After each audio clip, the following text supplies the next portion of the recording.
Voter তালিকা সংশোধন এবং শিক্ষক শিক্ষিকাদের বিএলও কাজে নিয়োগ করার যে সিদ্ধান্ত নেওয়া হয়েছে তারই প্রতিবাদে পথে নেমেছেন এপিডিআর এর কলেজ স্ট্রিট শাখা। এই পথসভার আয়োজন করা হয় বেলা ৩টে নাগাদ কলকাতা বিশ্ববিদ্যালয়ের ঠিক উল্টো দিকে। তারা দাবি করছেন ভোটার তালিকা সংশোধনের আড়ালে এনআরসি করে নাগরিকত্ব হরণ করা যাবে না। পাশাপাশি তারা এও দাবি করছেন শিক্ষক শিক্ষিকাদের বিএলও কাজে বাধ্য করা যাবে না। কথা বলার চেষ্টা করব প্রতিবাদকারীদের সাথে। এই পথসভার আজকে মূল বক্তব্য হচ্ছে যে যাদেরকে বিএলওর ডিউটি দেওয়া হচ্ছে অর্থাৎ প্রাইমারি টিচার থেকে শুরু করে হায়ার সেকেন্ডারি পর্যন্ত তাদেরকে যে কাজটা দেওয়া হয়েছে সেটা হচ্ছে তারা তাদের স্কুল আওয়ারের বাইরে স্কুলের ডিউটিটা করবেন, করে তারপরে বাড়ি বাড়ি যাবেন, বাড়ি বাড়ি গিয়ে ফর্ম ফিল আপ করাবেন, ফর্ম ফিল আপ করানো মানে ফর্ম দিয়ে আসবেন, তারপর ফিল আপ করে নিয়ে আসবেন, নথি কালেক্ট করবেন, সেগুলোকে কম্পিউটারে আপলোড করবেন এবং নিজের বুথে নিজের পরিচিত, নিজের আত্মীয়, নিজের বন্ধু বান্ধব তাদেরকেই বেনাগরিক করবেন, তারা নিজে করে সেগুলোকে তারা আপলোড করে দেবেন এবং যখন মানুষগুলো বেনাগরিক হবেন তখন তারা কিন্তু এই মানুষগুলোকেই ধরবেন যে তুমি আমার বাড়ি কাগজ নিতে গিয়েছিলে এবং তোমার জন্য আমি বেনাগরিক হয়েছি। এরা এই যে কাজটা করবেন এই কাজটা অমানুষিক পরিশ্রম, যেটা কোনো মানুষের পক্ষেই করা সম্ভব নয়। আমরা দেখতে পাচ্ছি বিহারে এটা ভয়ঙ্কর হয়ে যাচ্ছে, কারণ বিহারে আদৌ কোনো ফর্ম ফিল আপ করা হচ্ছে না, সইগুলো পর্যন্ত জাল করে দেওয়া হচ্ছে, নথিগুলো সমস্ত মন গড়া ভাবে করা হচ্ছে, যেটা বিহারের বিভিন্ন বিরোধী নেতারা বলছেন,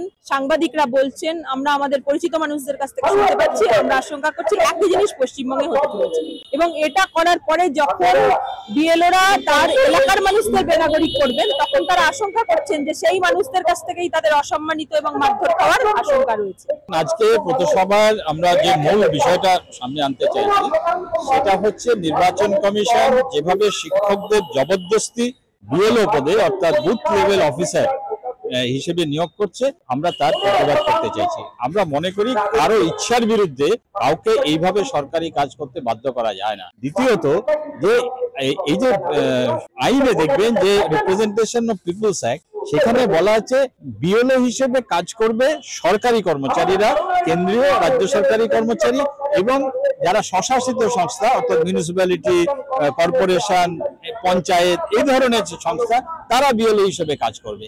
এটা কখনোই শিক্ষকদের দিয়ে বিএলওর কাজ করানোর কথা কিন্তু আইনে নেই, কারণ শিক্ষকরা ওই অর্থে সরকারি কর্মচারী নয়। তৃতীয়ত যে সব থেকে যেটা গুরুত্বপূর্ণ আমরা মনে করি যে সেটা হচ্ছে এইভাবে সরকারি শিক্ষকদেরকে যদি এই বিএলওর কাজ করা হয়, আপনারা দেখবেন যে বিএলও কাজটা হচ্ছে একটা স্থায়ী ধরনের কাজ, কার্যত একটা পূর্ণ সময়ের কাজ। কারণ এই যে যাকে বিএলও নিয়োগ করবে তাকে কিন্তু যতদিন তার চাকরি আছে ততদিন তাকে বিএলও হিসেবে কাজ করতে হবে এবং এবারে যে বিএলওটা বের করেছে যে সেটা কিন্তু যে এর আগের মতো নয় যে বছরে কয়েকদিন কাজ করতে হবে বা ভোটের ডিউটি 3 দিন হয় সেরকম নয়। কিন্তু পথসভার দাবি এই যে নতুন করে নির্বাচন কমিশন এসআইআর মানে স্পেশাল ইন্টেন্সিভ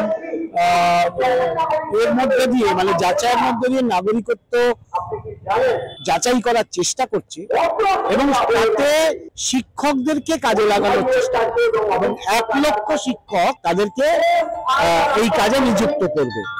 তো আমরা মানে অনেকগুলো দাবি। প্রথম দাবি হলো যে এমনিতে স্কুলগুলোর অবস্থা খারাপ, সেখানে উপযুক্ত পরিমাণ শিক্ষক নেই এবং তাদেরকে এই ধরনের একটা জটিল কাজে এবং ভাস্ট অনেক বিশাল কাজের তাদের নিয়োগ করা মানে ছাত্রছাত্রীদেরকে ডিপ্রাইভ করা, এইটা বন্ধ করা। এই যে গত নির্বাচনে যারা ভোট দিয়েছিলেন, যারা নির্বাচক ছিলেন, এই ইনভেস্টিগেশন স্পেশাল ভাবে যাচাই করে তাদেরকে আবার বাদ দেওয়ার চেষ্টা হচ্ছে। ক্যামেরায় দেবলীনার সাথে কোয়েল রয় রিপোর্ট, খবর বাংলা, কলকাতা।